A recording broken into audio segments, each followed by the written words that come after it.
4:30 update. This will be our last update of the day, unless we find out some significant news or significant update. So with that, I'd like to bring up Fire Chief John. Good afternoon again, folks. I'm going to start out with the correction from last update we gave you an hour and a half ago, whatever it was. At the time walking over, we were just trying to still clarify who was, in terms of who the potential missing persons were. I just want to make the correction that both those persons that were one fatality, one missing person, were both staff members of the school, if you haven't gotten that information.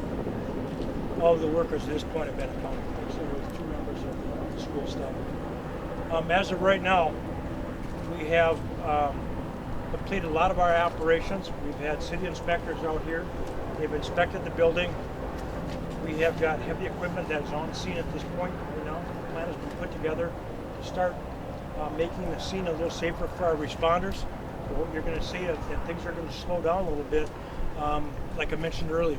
Things are going to slow down a little bit, and we're going to have to do some work on as the building on your right-hand side. As you look at it from here, we're going to have to do some work on some of those free-hanging fractured parts of the wall that could potentially fall on the rescuers and or create a total secondary collapse, which we don't want to do. So we're going to make that safe, and then we're going to start moving some of that debris off in an attempt to locate the final individual that's unaccounted for.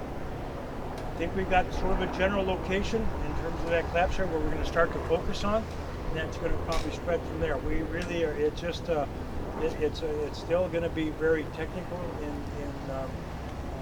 in what we're going to try to do here. So it's going to take us a long time. But I just wanted to give you guys a little bit of an update of where we're at and answer any questions that you might have of what we're going to do, what to expect going forward. So still searching through debris tonight and checking hot spots all through the late night? Yeah, there are going to be fire crews on scene working with the heavy equipment contractors and other city officials that are going to be here. They're going to slowly start. For example, there is a very, very large air conditioning unit sitting on top of the pile. Obviously, we can't physically lift that, so that we'll be able to start just pulling that debris off, and then we're going to start slowly picking this pile apart and to get to a point. My hope is that there might be a void space. We don't know. We just don't know what's under that roof. We have no way of knowing, but I want to be very precise and very strategic in what we're trying to do here and not just go in there with a bucket and start taking the building apart. We have to take our time, and so it is going to take some time. Any anticipation on the timeline or anything? You know, it's a good question. I mean, you know, if we start moving some of the roof debris and there's something there, you know, what I can say is this: from the visual, from my perspective, it looks like the front walls are blown out, and then the roof just basically pancake collapsed.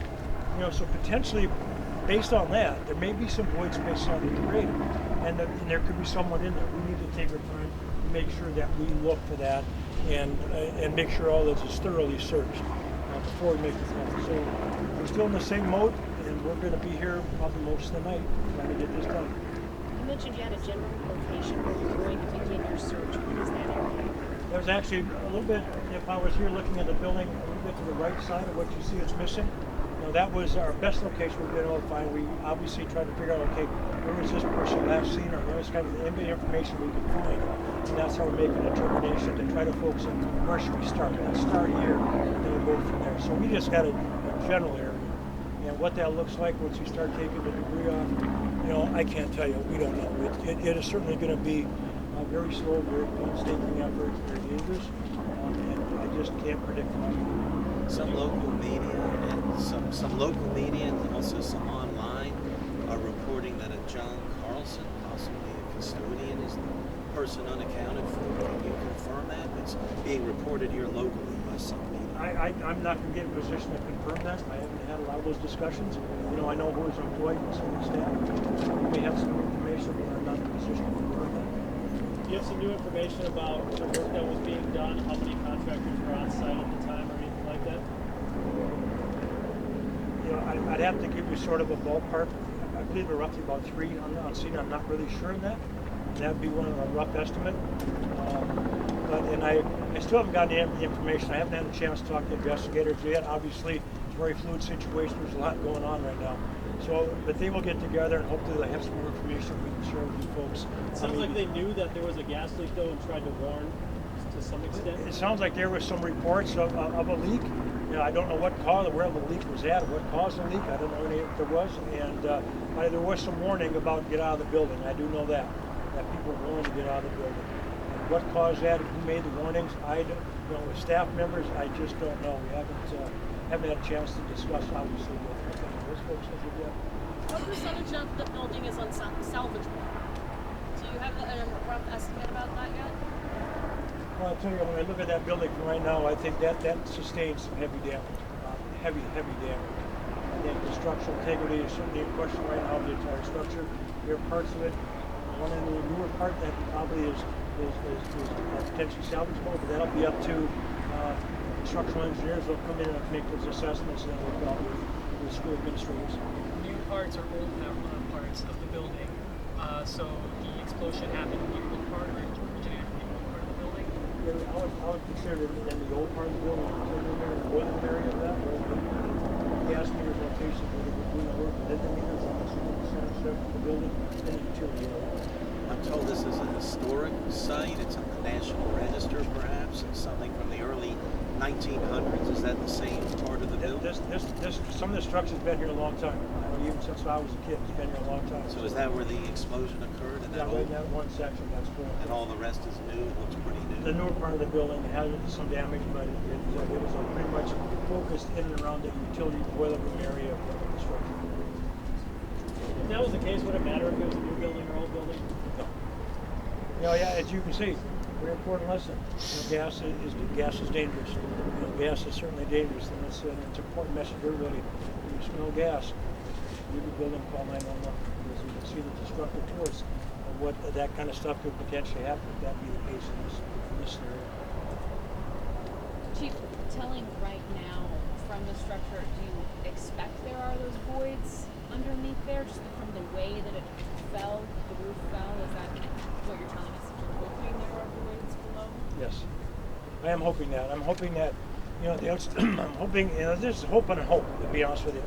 That if the outside wall went out, the interior walls, depending how we design, they blew out and the roof structure just came down, landing on top of the interior walls, creating some void spaces. That's what we have to check. Now, if we find out that it's not there, then that probably changes the potential outcome a little bit. But I think it's important for us to take the time to check and do it right and do it once and do it the right way. Is there any timeline for when you're going to be able to get those portions of the roof off to see into it? As soon as we get set up, we're gonna start. I know that the heavy equipment will start to arrive as I was walking down here, so I know that it'll be fairly soon. But just keep in mind, folks, it's going to take us some time, and so hopefully, if we can come to some conclusion early, that'd be awesome. But I just don't know if that's going to be possible. But there's been no communication with the person or screaming or anything to indicate. Not that we've heard. No indication of it. Do you still consider it a rescue operation and a recovery operation? I'm not ready to call it recovery yet.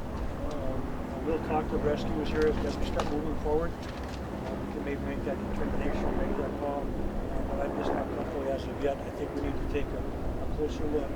Once we start removing some of that debris, it'll help us make those decisions. But right now, we're still considering this a potential possible rescue.